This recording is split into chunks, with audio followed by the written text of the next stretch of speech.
So last night I had my 11-year-old niece in bed with me. She's been staying here for a few days to go from social isolating at her own home to social isolating, I'm not sure that's the right word, social distancing, whatever it is, here for a little bit of a change of pace. She's been out of school for a month and hasn't been around friends, and I thought it would be nice for her to be around us. So we didn't have any extra beds, so she was in bed next to me, and in the middle of the night I wiggled around a little bit and I put my arms up over my head, and a few seconds later I heard her kind of start to stir, and she wedged her head into my armpit. It was almost painful, and I thought, you know what, this kid hasn't been touched since she got here 3 days ago, and she was asleep, but I just started kind of stroking her head, and I thought about, you know, people who are home alone, people who are completely isolated from everyone, or even are with people but haven't been touched in a while. And touch is a physical need that we all have. We were created, we were designed to be touched. So I wanted to make this video to let you know that if that's you, if you're struggling, if you're feeling lonely or touch deprived, or perhaps even a little depressed, I think that this video will help you. And what I'd like you to do is watch it as if you and I are right in the room together, that I'm talking to you, that I'm saying, hey, will you do this with me? And you just follow along playfully and imaginatively as if we're right in the room together. And you're going to notice how easy it is to release those happy chemicals in the body that a person gets when they are physically touched. So I love to geek out on the science behind why things work. And a study was done a few years ago where they took 2 groups of participants, and they had each one of them practice the piano for a period of time. And they took brain scans before and after this time of practice. I think it was several weeks of practice. And at the end of the practice, at the end of the few weeks, both groups of brain scans had changed significantly and were almost indistinguishable from one another. But the catch was that one group physically practiced the piano every day, and the other group only vividly imagined practicing. So they never touched a piano, but they imagined practicing as if they were actually doing it. And they actually created new neural pathways in the brain as if they had been practicing the piano. There are also studies that show that if a person vividly imagines lifting weights, that their muscles will literally grow. And I have a point in all of this. So the other day I was watching a video from a friend of mine named Leanne Little, Liddle, if you want to look her up, and she was teaching Indian head massage. And I was watching her teach the video, and she was massaging her clients' shoulders and neck and head, and I was watching, and it was like releasing chemicals in my body as if I was receiving that touch, and it was just a really peaceful and soothing experience. So you could do that as well. You could go and watch a video of a massage and just imagine that you're the person receiving the massage.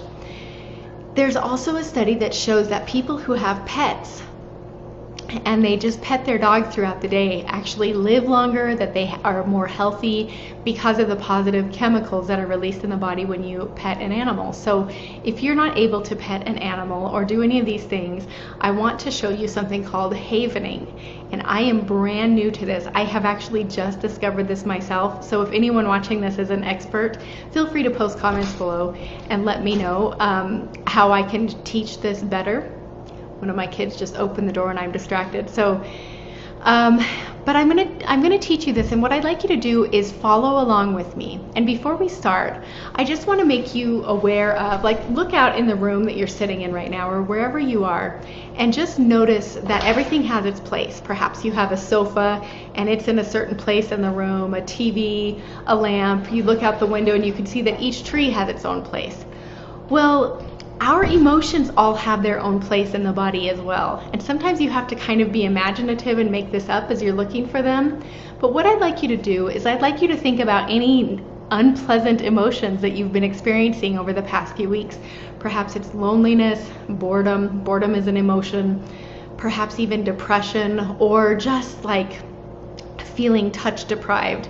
And just think about that emotion, and just for a moment allow yourself to just go there. Let yourself feel that unpleasant thing just for a moment, perhaps by closing your eyes, knowing that this is going to help you, this is going to soothe you. So it's safe to let yourself experience that in this moment. I'm here with you. We're imagining that we're right in the room together. So close your eyes and let yourself just feel that loneliness, depression, sadness. And then I want you to just scan your body and imagine the place where that emotion is living. Where in your body are you experiencing it the most? And it's totally okay to make this up. And now just tune into that spot in your body and notice how big that feeling is. How much space is it taking up in your body? And now I'd like you to notice the intensity of that emotion on a scale of 1 to 10. 1 being almost like really hard to find and 10 being excruciating. And now I'd like you to just follow along with me and do this. This is havening. This is my understanding of it. And I'm kind of rocking back and forth because that's a soothing motion. And now just keep following along with me. I'm looking at my camera to see how much of me you can see, but I'm just stroking down to my elbows. And you can continue to rock back and forth. You can take a nice deep breath from low in your belly with your shoulders relaxed. And a long, slow exhale. Now, if you have glasses on, you might want to take them off for this part. But just slowly stroke down your face. If it's more comfortable or soothing, you can stroke back into your hair. I love having my hair played with. When my kids were little, they knew that if they would come and start playing with my hair, that I would never make them go to bed. So when it was bedtime, they would start playing with my hair. Okay, now switch and do this. They would play with my hair, and I would not make them go to bed because it felt too amazing. And I still notice myself doing that sometimes. If I'm feeling stressed out, that I'll start playing with my own hair if I'm really tired. So these are all things that you can do to soothe yourself. And now just once more, just rock back and forth. Take one more deep belly breath like you're inflating a balloon in your belly. And a long, slow exhale. And just think the word peace to yourself. And now what I'd like you to do is tune back into that spot in your body where you were feeling that discomfort at the beginning. And notice how the size and shape has changed, and notice how the intensity has changed on a scale of 1 to 10. And I want you to know that this is something that you can do anytime. So for me, when I learned these tools, I learned a lot of these to help myself with weight loss, with my weight struggles. And an unexpected side effect was that it released decades of depression for me. So I had been diagnosed with severe clinical depression multiple times, and I couldn't remember a time when I didn't struggle with depression. I remember being depressed as a small child. And when I learned these tools, I realized that I could step out of depression and step into peace. And a lot of times it's a process of not trying to consciously figure out how to get out of it, but just to start to use some of these tools. And there are other tools. If you scroll through my videos on my page, you'll see other tools that I walk you through to help you release depression. But it really can be this easy. And I personally, even though I have these tools, sometimes I will struggle. But having someone lead you through these exercises can be so helpful. So come back to this video anytime. Message me and I can send you to where I have a whole bunch more videos like this, and I can actually walk you through it and release that for you.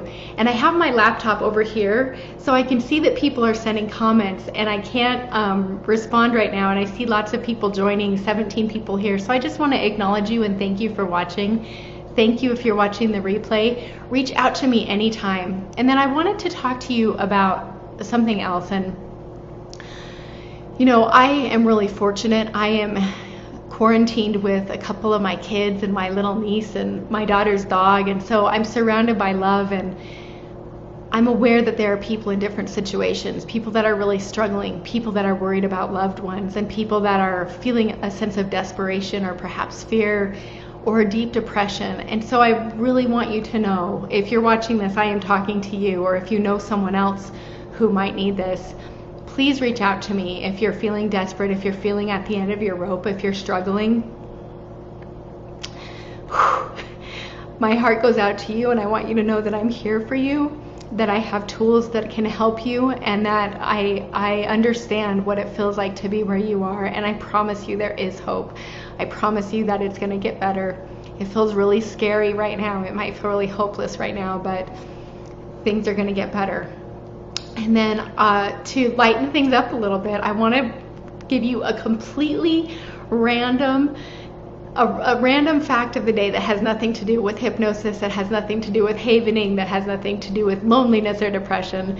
So one of my hypnotist clients, my hypnosis clients, who knows that I used to be a hairstylist, was showing me her gray roots on a video this morning on a Marco Polo. If you don't have the app Marco Polo, you have to get it. It's a great way to stay connected with family.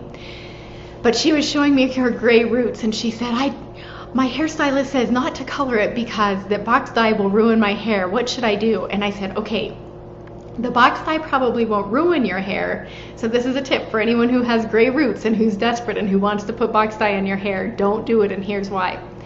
When you put box dye on your hair, it's really hard to get the formula right.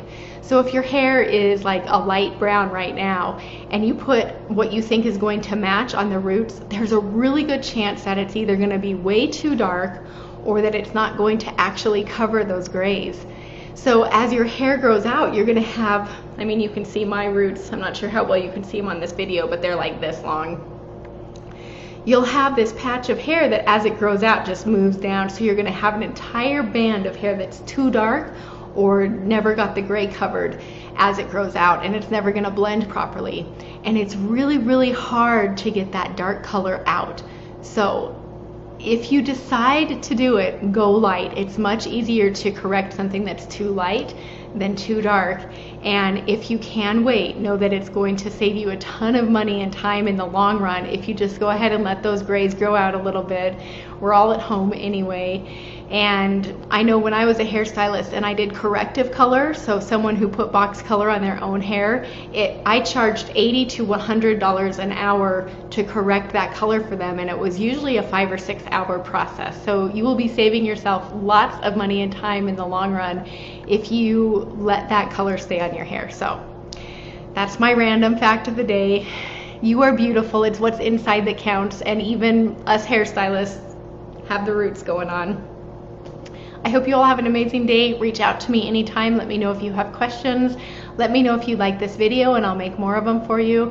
And I see you, I love you, and we are going to make it through this, all right? Have a good day.